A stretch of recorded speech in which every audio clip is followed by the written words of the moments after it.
right, everybody, I want to welcome you to Pastor's Point of View. My name is Dr. Andy Woods. This is Pastor's Point of View number 204. Today is April the 1st, 2022. We have a prophecy update for you today. But before we get started with that, I want to make a quick announcement. And I realize today is April 1st, but this is not a April Fool's joke. This is very serious, what I'm about to say. We have made a decision that we're only going to post unedited pastors' points of view on different platforms other than YouTube. And these are platforms that we've been using before and are currently using. It's just most people don't know about them because we don't promote them as aggressively as we should. But to get unedited pastor's point of view from this point forward, you want to go to our Rumble channel. Just go to Rumble and have your settings set to channels, I think it is, and type in Andy Woods Ministries, and you should be able to find us. Also, we are on Frank Speech. All you do is go to Frank Speech. That's the Lindell TV network, and we're very happy that Mike Lindell and Brandon House allow us to post on their network. Just go to TV shows and scroll down and look for Pastor's Point of View, and you'll be able to find unedited Pastor's Point of View there. And we also have a podcast. You can find our unedited Pastor's Point of View in podcast format. Just go to where it is you get your podcasts from and type in Andy Woods or type in Andy Woods Pastor's Point of View, and it should come right up. So we apologize for the transition that we're having to make. It's just the necessity of things given the current climate that we're in. With all of that being said, let's just jump right in and let's start with our prophecy update for today. You notice that here on our outline, there are 6 categories that we're going to consider. And I think we're only going to be able to make it through categories 1 through 4 in this particular show. And so what we don't finish here, we'll finish in our next segment together. But the first thing we want to bring to your attention is a Gog Magog update. And I want to draw your attention to an article from the Jerusalem Post, March 24th, 2022, entitled Russian Ambassador to Syria, Israel is Provoking Us to Act. So this article is dealing with the activity of Israel in Syria, trying to sort of hedge out, if you will, Russia, who, as you probably know, has a presence in Syria, which is on Israel's northern border. And Russia is claiming that Israeli activity in Syria is provoking Russia to act. The article says Israeli strikes in Syria are provoking Russia to act. And then the article goes on and says Israel has also provided hundreds of tons of humanitarian aid to Ukraine. So the article is talking about how Israel is helping those in the Ukraine. The Ukraine, of course, is what Russia recently invaded. So there's more tension right there between Israel and Russia. And the article goes on and says, in January, Syrian and Russian military jets jointly patrolled the airspace along Syria's borders, including the Golan Heights. And the article goes on and it says, in February, Russia stated during a meeting of the UN Security Council that it does not recognize Israel's sovereignty over the Golan Heights. And it says the last Israeli airstrike in Syria was reported on March 7th. And then it quotes authorities in Iran who say, quote, the Zionist regime will undoubtedly pay the price for such a crime, close quote. Now, why is all of this significant? Well, you'll notice from this map here, we've got Rosh, or Russia, circled. Rosh is one of the names spoken of in the book of Ezekiel, chapter 38, as being one of the invaders into the land of Israel in the last days. And if we're near the fulfillment of this prophecy, and we think we are, it stands to reason that we would have tension between Israel and Russia. And that's exactly what this news article is talking about. Israel is acting out in Syria, and that's angering Russia to the point where Russia is saying we're being provoked to attack. Well, to attack who? To attack Israel. And that's significant because that's exactly what Ezekiel chapter 38 predicts is going to happen in the last days. And I find it very interesting that the article brings up the fact that Russia stated during a meeting of the UN Security Council that it does not recognize Israel's sovereignty over the Golan Heights. What are the Golan Heights? It's that mountainous buffer zone between Israel and Syria. It's a key area needed for Israeli defense. It's an area that Donald Trump recognized as belonging to Israel, and Russia is saying we don't recognize Israeli sovereignty over the Golan Heights, which demonstrates Russia's ambition to invade the land of Israel one day, which is what Ezekiel chapter 38 is speaking of. So, if Bible prophecy means what it says and says what it means, A, look for an aggressive Russia in the last days. Check, we have that. Number 2, look for tension between Russia and Israel. Check, and look for that tension to exist on Israel's northern border. Check, and also look for Russia not to recognize Israeli sovereignty over key territories, demonstrating her ambition ultimately not to just invade the Ukraine, but move all the way into the Middle East. Check, we have that as well. And so all of the pieces of the Gog Magog jigsaw puzzle seem to be falling aggressively into place.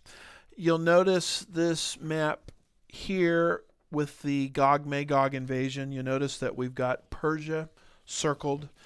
Another one of the key players in this invasion will be Persia or Iran. And in the article that I just read, remember what it said there at the end. This is quoting the IRGC, which stands for the Islamic Revolutionary Guard Corps. And it says, quote, "The Zionist regime will undoubtedly pay the price for such a crime," close quote. So it's interesting that Rosh and Persia will invade Israel in the last days. And who are the ones in this article who are angry at Israel? Russia and Iran, Rosh or Persia. And this is the identical scenario that Ezekiel prophesied about 2,600 years ago. Now, you'll notice this March 23rd article from Robert Spencer.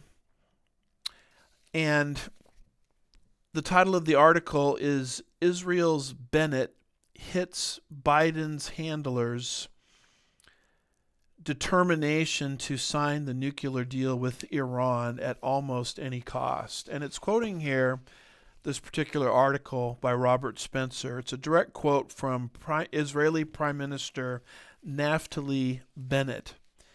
And he is very upset over the fact that the United States of America is almost paving the way, as we speak, to Iran getting its hands on nuclear weapons. Let me quote to you directly from Prime Minister Naftali Bennett of Israel. He says, quote, "We are very concerned about the United States' intention to give in to Iran's outrageous demand and remove the IRGC, which earlier we identified as Iran's Islamic Revolutionary Guard Corps. Bennett is upset that the United States, as part of this Iran deal, is about ready to remove the IRGC from the list of terrorist organizations found in what's called the FTO, the Foreign Terrorist Organization list. And one of the things that the United States is about to do, according to this article, is take the Islamic Revolutionary Guard and remove it from that list of terrorist organizations as somehow part of this Iran deal, which very strangely is allowing Iran to get its hand on a nuclear weapon faster. Naftali Bennett says in this article, unfortunately, there is still determination, to sign the nuclear deal with Iran at almost any cost, including saying that the world's largest terrorist organization is not a terrorist organization. So what Bennett is complaining about is how the United States is really almost taking a one-sided approach to the Iran deal. They're removing the IRGC from the FTO list, and the Biden administration is so dead set on getting this deal signed, they're actually doing it to the detriment of Israel. Now, we have a short video, I believe this comes from Fox and Friends, explaining the one-sided nature of the United States involvement in this activity. So let's run that if we could. We obviously still want to pursue a nuclear deal with Iran, and the United States is very much involved in that discussion, Brian. It's not like it's being led by Russia. The United States is very much at that table. No, but you're not in the same room, Admiral. I'm not. I'm actually not at the negotiating table, Brian. But America is not in the room negotiating. We are involved in these talks. We want to see a deal. We think that's the best outcome here for Iran not to pursue nuclear weapons. Russia is leading. So it's very interesting to see the rise of Persia against Israel, exactly like Russia is rising against Israel as well. And that's why on this map where we have Persia circled, this fits all into the scenario Ezekiel described, because Ezekiel not only predicted a Russian invasion of Israel in the last days, but he also predicted a Persian, simultaneous with it, a Persian or Iranian invasion into Israel in the last days.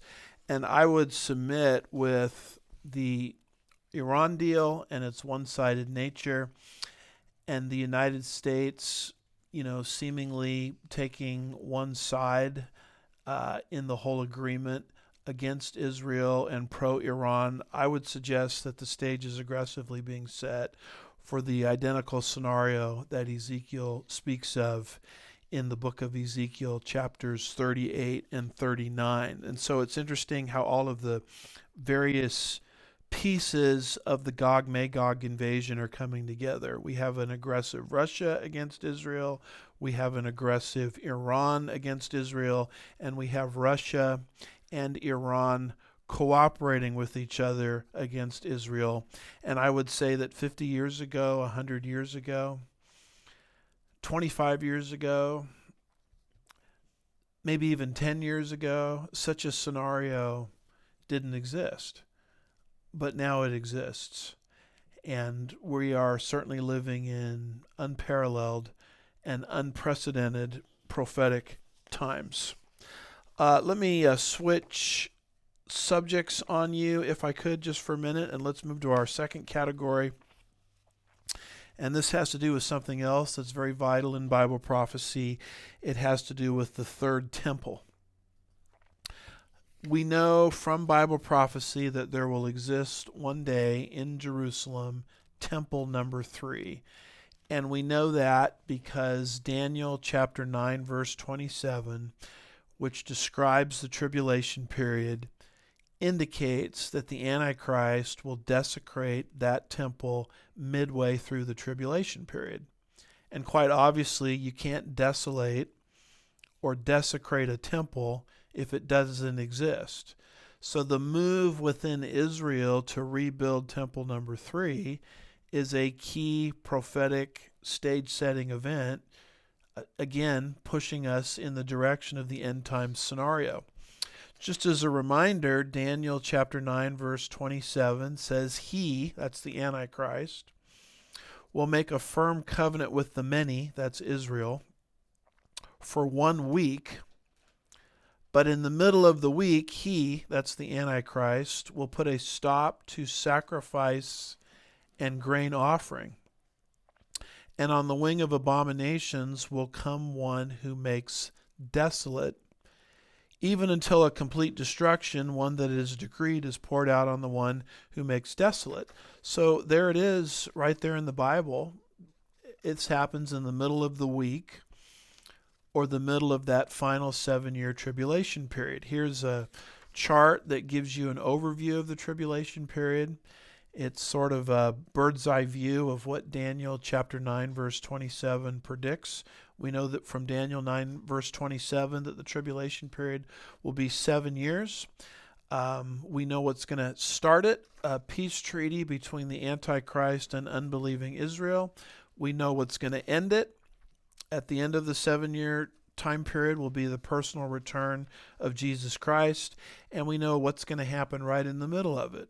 The Antichrist will betray the Jewish people by desecrating or desolating their temple, something that cannot happen unless temple number 3 comes into existence. You'll notice this list here, it's entitled Israel's 4 Temples. And this is sort of a summary of the temples in the land of Israel, 2 past, 2 future, 2 historical, 2 yet to come. Temple number 1 was built by Solomon and around 966 BC, according to 1 Kings 6 verse 1, and it was destroyed by Nebuchadnezzar on the eve of the Babylonian captivity in 586 BC. And then 70 years later, the nation returned into their homeland under Persian rule, and they got busy building temple number 2. That was the temple that Jesus interacted with when he showed up in his life and ministry. And that temple was destroyed ultimately by the Romans in AD 70. And ever since that point in time, Israel has had no temple. And yet Bible prophecy makes this prediction that the Antichrist has to desecrate a temple. So we believe prophetically there has to exist temple number 3. You'll see that predicted not only in Daniel 9 verse 27, but also Matthew 24 verse 15, and 2 Thessalonians 2 verse 4, and Revelation 11 verses 1 and 2. We believe that that 3rd temple will ultimately be destroyed in the 7th bowl judgment, and it will be replaced by the glorious 4th temple of the millennial kingdom that you see described in Ezekiel 40 through 48. So we are literally living in between Temple 2 and Temple 3. The next temple on the horizon is the Antichrist's temple that he will desecrate in Jerusalem. So that's what makes the Temple Institute such an interesting group within the land of Israel, because this is the group that wants to rebuild temple number 3. They're very open about it. And they often, on their Twitter feed, will post updates of the progress that they're making. And one of the things that they're about to give us an update on, you see it here on their Twitter feed, is a red heifer update. So let me just call to your attention the significance of the red heifer and why the red heifer is basically necessary to pave the way for temple number 3. I'm quoting here from the Temple Institute YouTube channel, and it says, regarding a red heifer update. It says raising a red heifer fit and kosher to be used for the Torah required the ashes of the red heifer necessary for achieving the highest level of ritual purity, and the Temple Institute indicates that this is a challenge. Now, if you want to study up on the red heifer, you would read Numbers 19, because Numbers 19 indicates that the red heifer was used for the purification of the tabernacle. Numbers 19 verse 4, and as the ashes of the red heifer were mixed with water, that combination was used in a water cleansing ceremony to dedicate the tabernacle.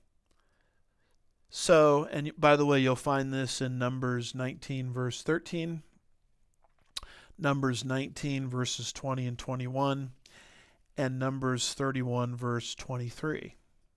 So the fact that the Israelis today, via the Temple Institute, are breeding the red heifer shows you how close they are, at least in their minds, to building Temple number 3. You can't have Temple number 3 unless it's properly consecrated or dedicated first. And you can't have that temple consecrated or dedicated until the ashes of the red heifer are mixed with water for the purpose of cleansing and dedicating that temple. And you can't have the ashes mixed with water unless you have the red heifer. And you can't have the red heifer unless you have a genetically pure animal with no stray hairs in it. And so their movement towards the breeding of this genetically pure red heifer, the fact that this idea is in their minds, and they've been waiting 2,000 years to do this, shows you how close we are to Temple number 3, which Bible prophecy demands must come into existence. And so we have a very fast video we'd like to show you from the Temple Institute describing this process. And so at this time, let's see if we can run that. Shalom, this is Yitzchak Reuven from the Temple Institute. Today is the first day of March 2021. It's the 17th of Adar 5781. And as you can see, I'm standing in front of two, they're kind of hidden at the moment, two parot adumot, two red heifers that the Temple Institute is raising here in Israel. And I'm giving you an update on their status. The last update was about 7 or 8 months ago. And at the time we had two red heifers who were getting very close to the age where they could be converted into the ashes of the red heifer, but they had some white hairs which we hoped would go away. They didn't, so they are not kosher. Here are other parot, other heifers that are also approaching the right age, and they are 99.9% red, but each one does have a few hairs that aren't red, which makes them pasul, which makes them not kosher in terms of being a red heifer. So again, as we explained last time we spoke, there is a chance that those white hairs could turn into red hairs, and so we just have to wait and see. So folks, quite obviously, we're living in messianic times. We're living in exciting times where the Hebrews, the Jews, those living within the land of Israel are very excited about the prospect of this red heifer. And the reason they're excited about it is its ashes must be used to dedicate the temple, which they think is on the horizon, which fits perfectly with our understanding of Bible prophecy, because that's something the Antichrist will desecrate midway through the tribulation period. So notice all of these pieces of the prophetic jigsaw puzzle coming together simultaneously in what many have called convergence. The Gog Magog players, we only went over 2 of them earlier, Rosh and Persia, are exactly in the right prophetic orbit, and Temple number 3 is clearly on the horizon, as evidenced by the Temple Institute's breeding and activity a specially bred animal with no stray hairs, the care they are taking to breed that animal called the red heifer. Let's move to our third category, if we could, in this prophecy update. And let's talk just for a moment about something called the New World Order. Notice, if you will, the book of Daniel, chapter 7 and verse 23. We've done many shows on this, but the Bible predicts a final form of Gentile rule that will be established over the entire world just before the personal return of the Messiah.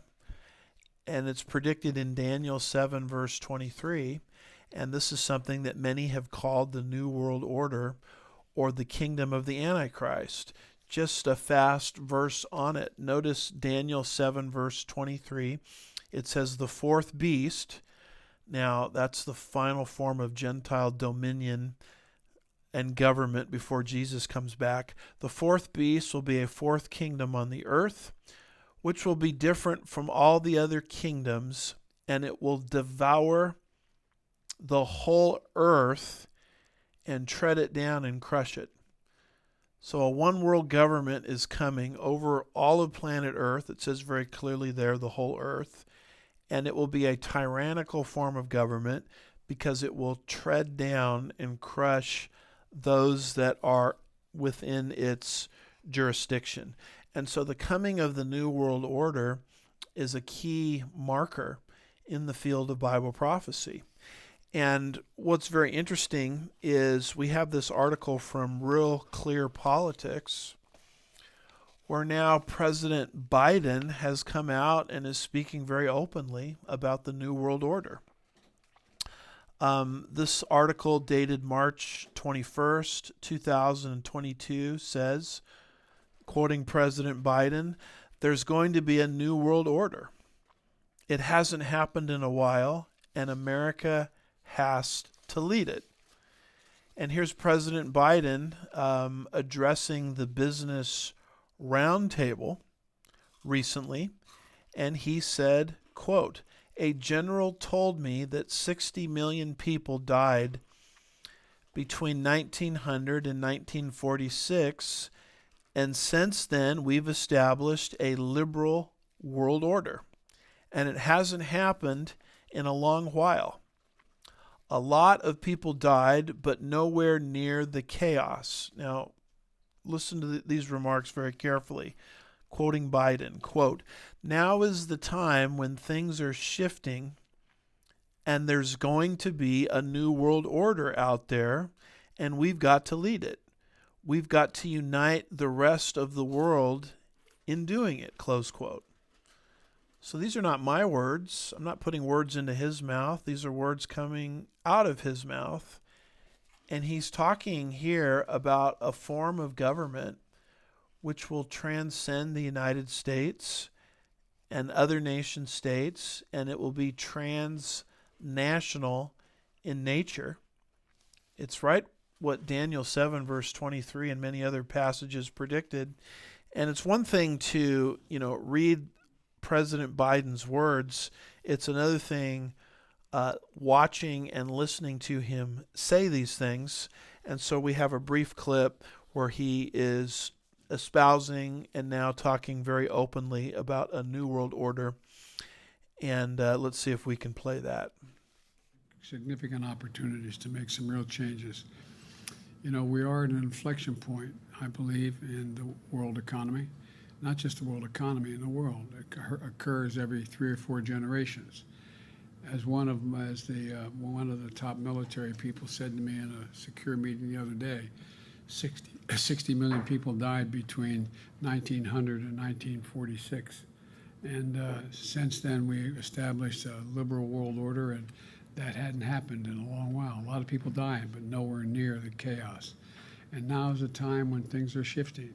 There's going to be a new world order out there, and we've got to lead it. And we've got to unite the rest of the free world in doing it. So anyway, I'm going to hush up, Mary, fire away. And what I find very interesting about this is I remember when the first Bush administration, this would take us back to Bush 1, George Herbert Walker Bush, after he was victorious in the Gulf War, he at that point began talking about a new world order. He's the first president in my lifetime that I heard and saw using this expression, New World Order. And I remember at that time, this would be in the early 1990s, there was such an outcry against his use of that term that he quit using that term for the remainder of his presidential tenure. You remember he was a one-term president, and the reason he quit using the term is because of the reaction against it. And what I find very interesting today is now that term, the New World Order, is used all of the time by politicians. It's used by President Biden, who is supposed to be the leader of the free world, and he's just openly talking about a New World Order, which shows me that they don't have anything to hide anymore. They don't have anything to be secretive about anymore. They don't have anything to be clandestine about anymore or coy about anymore, because they're very close to accomplishing their goal. And so New World Order talk from the highest official in the land, the President of the United States, just easily comes pouring right out of his mouth. And it shows me that we are careening very, very rapidly into one world government. And of course, the great tragedy of one world government is you'll be represented by people you did not vote for, because we only vote for people in the United States. But once this transnational form of government comes into existence, essentially what will happen is people will be subjected to the authority of those in some sort of transnational government that they never voted for. And it will be a form of tyranny, and that's what Daniel 7 verse 23 is speaking of when it talks about it devouring the whole earth and treading down and crushing the remainder. And I believe, based on some of the things that Biden has said recently, that we're very, very close to that New World Order. So we have the Gog Magog picture coming into existence. We have the Third Temple picture prophetically coming into existence. And then we have the New World Order prophetically, very significantly coming into existence, demonstrated from news items that have just happened very recently in real time. And let's wrap up this prophecy update, if we could, by taking you to a fourth and final category. It has to do with the mark of the beast technology. Part and parcel of this New World Order will be a mark of the beast system, which we believe will ultimately be up and running in the second half of the tribulation period.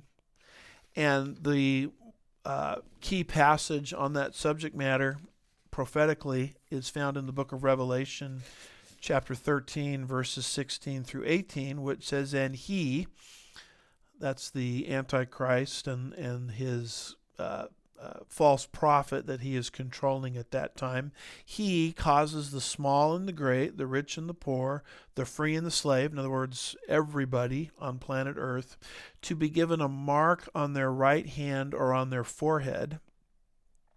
And he," that's the Antichrist, "provides that no one will be able to buy or sell except the one who has the mark, either the name of the beast or the number of his name." And then it gives the Antichrist's mark or number that he will have to participate in this one world system. It says in verse 18, "Here is wisdom.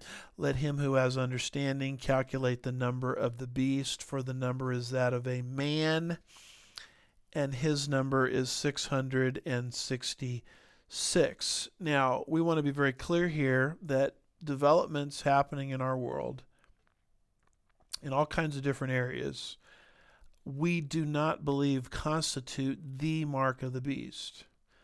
Then what significance are they? They are preparatory for the mark of the beast.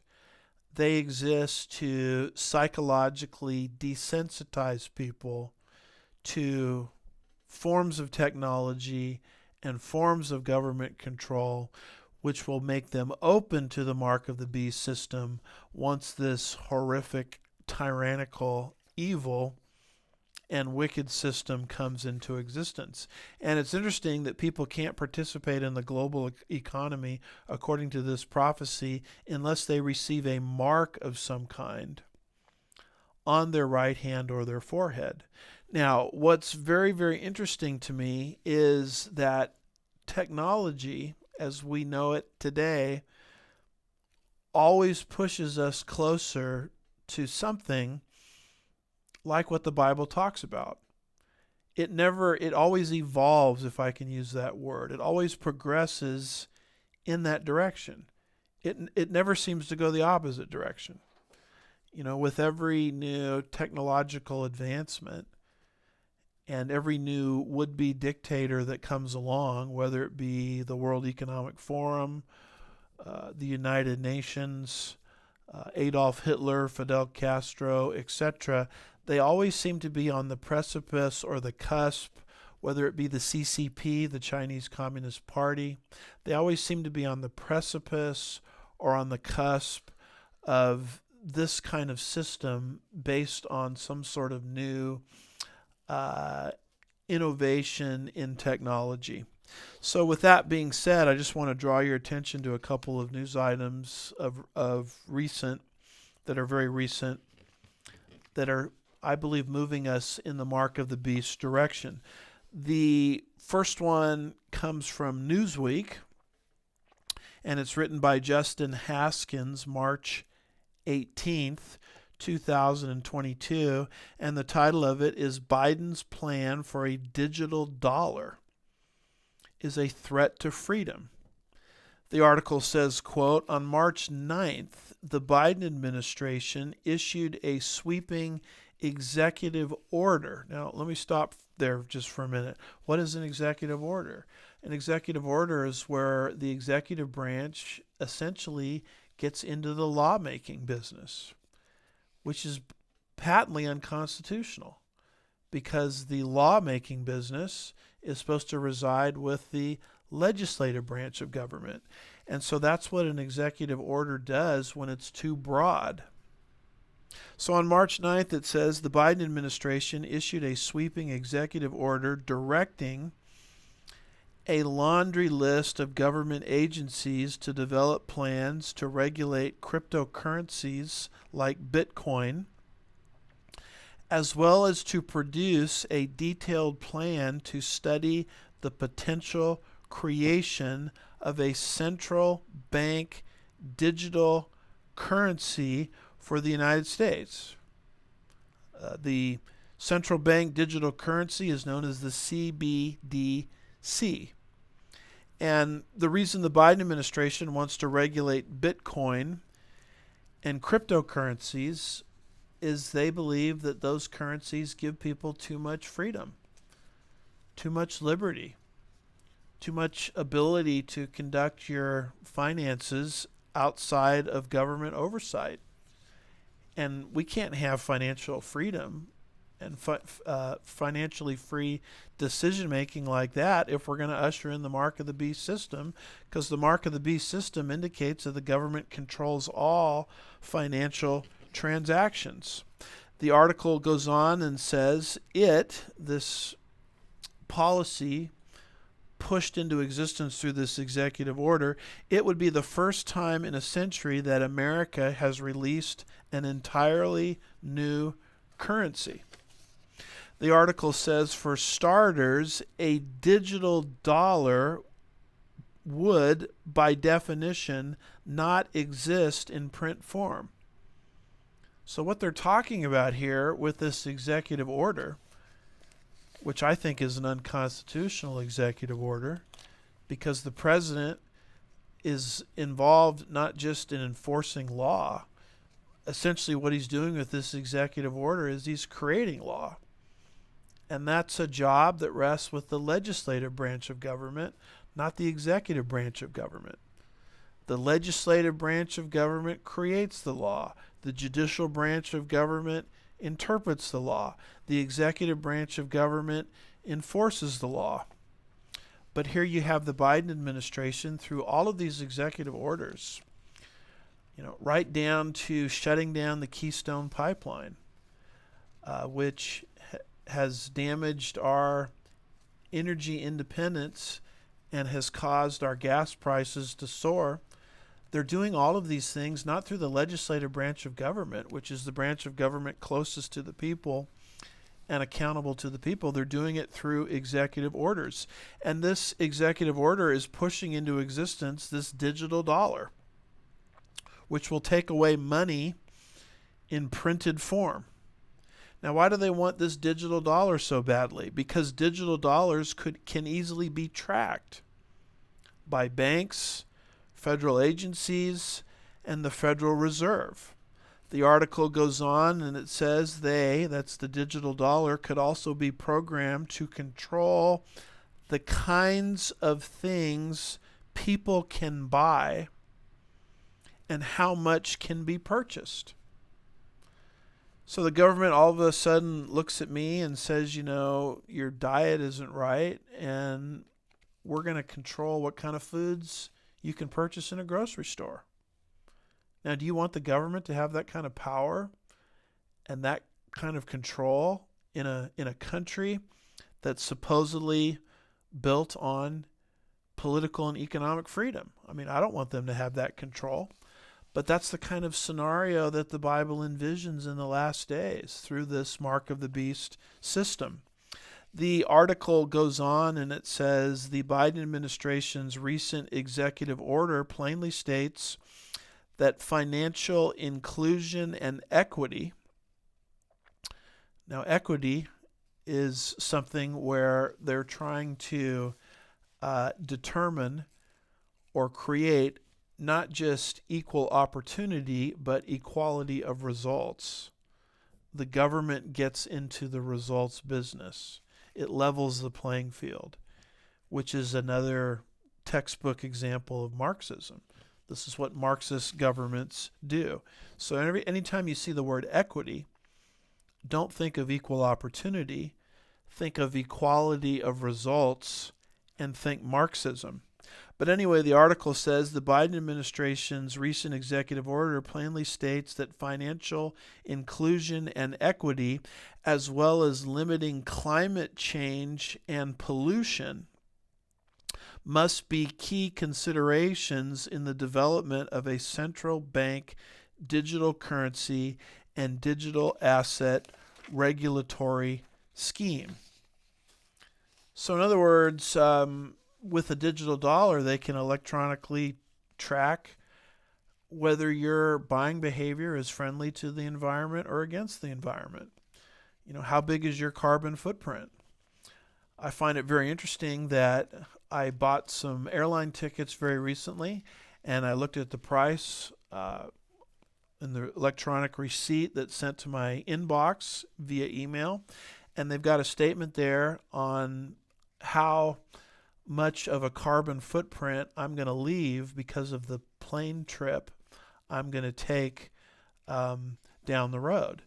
Now, I don't ever remember the airlines getting into that issue, but now the airlines are heavily into this issue. Your carbon footprint is being monitored. And with the digital dollar, which will digitize financial transactions, and the end of currency in printed form, it just makes it all the easier for them to track your carbon footprint.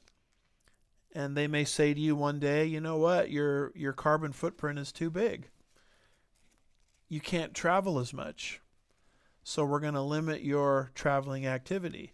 Wait a minute, the things that you purchased at the grocery store are not good for your health in their minds, or not good for the health of the earth, and so we're going to limit what you can purchase in the grocery store. And this is where this executive order and this digital dollar ultimately are leading. And I would say with the advent of the digital dollar, it's not pushing us further away from the mark of the beast system. It's pushing us towards the mark of the beast system.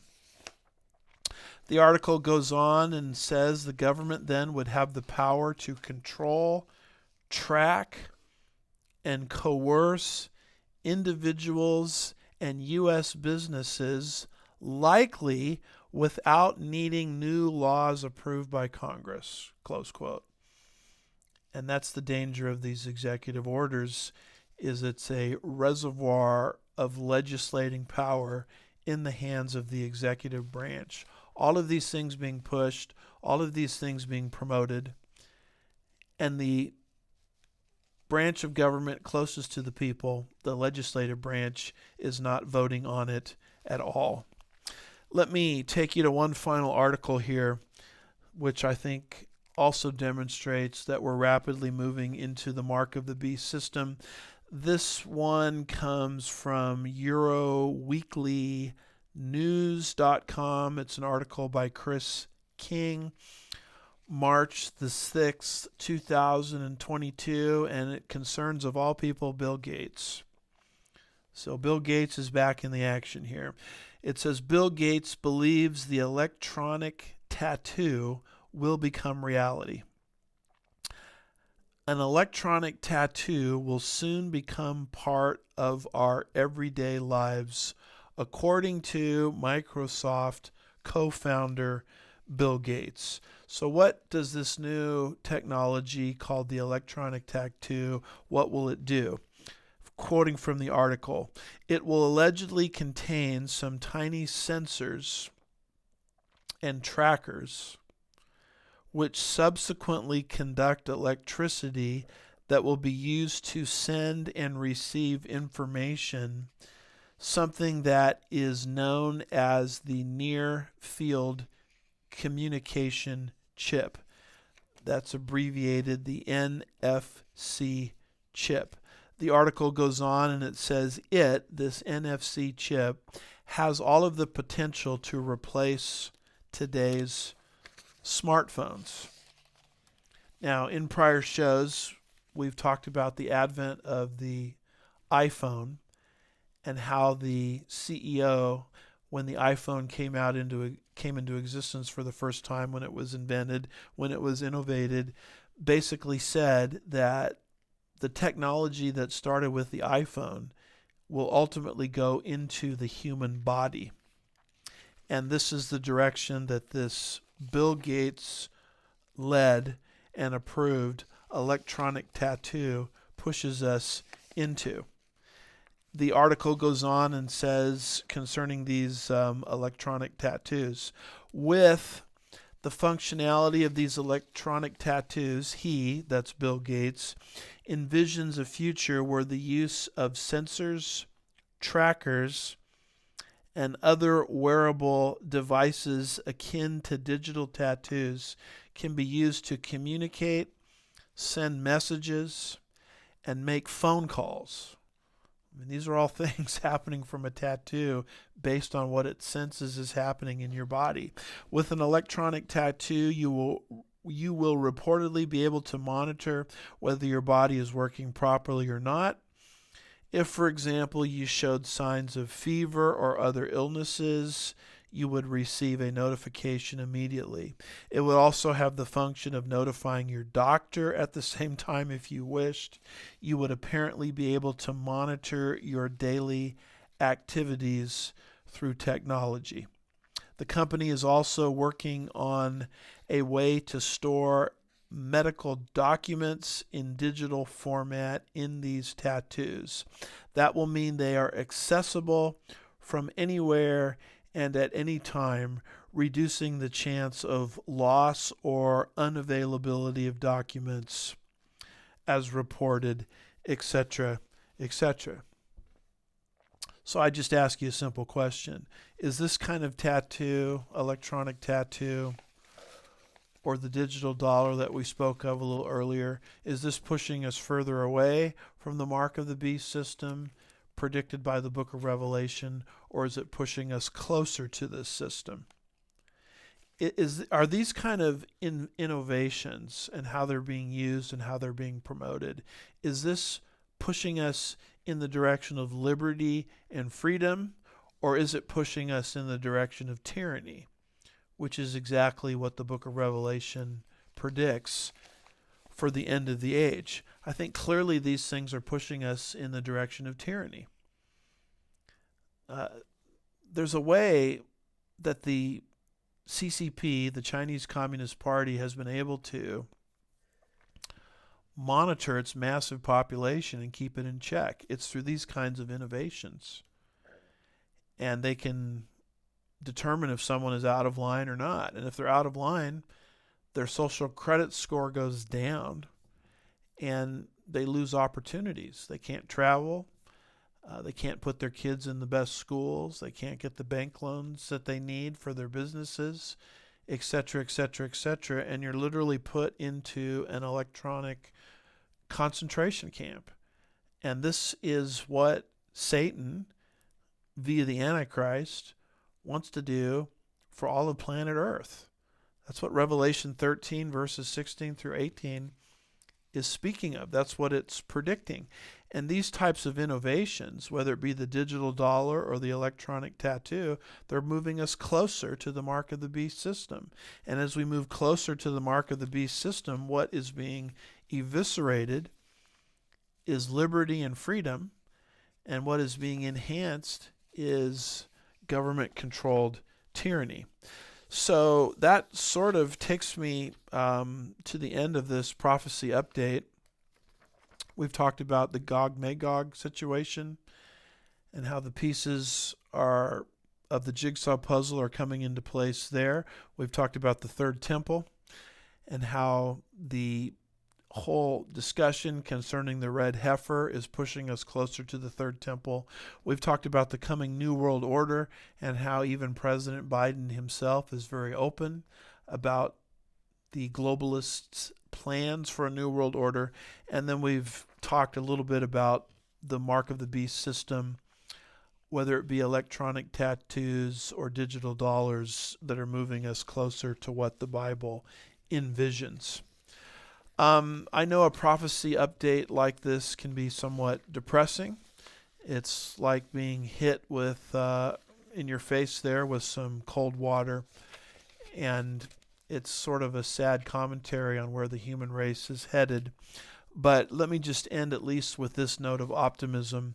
It's in Titus 2, verse 13, which says, looking for the blessed hope and the appearing of the glory of our great God and Savior Jesus Christ.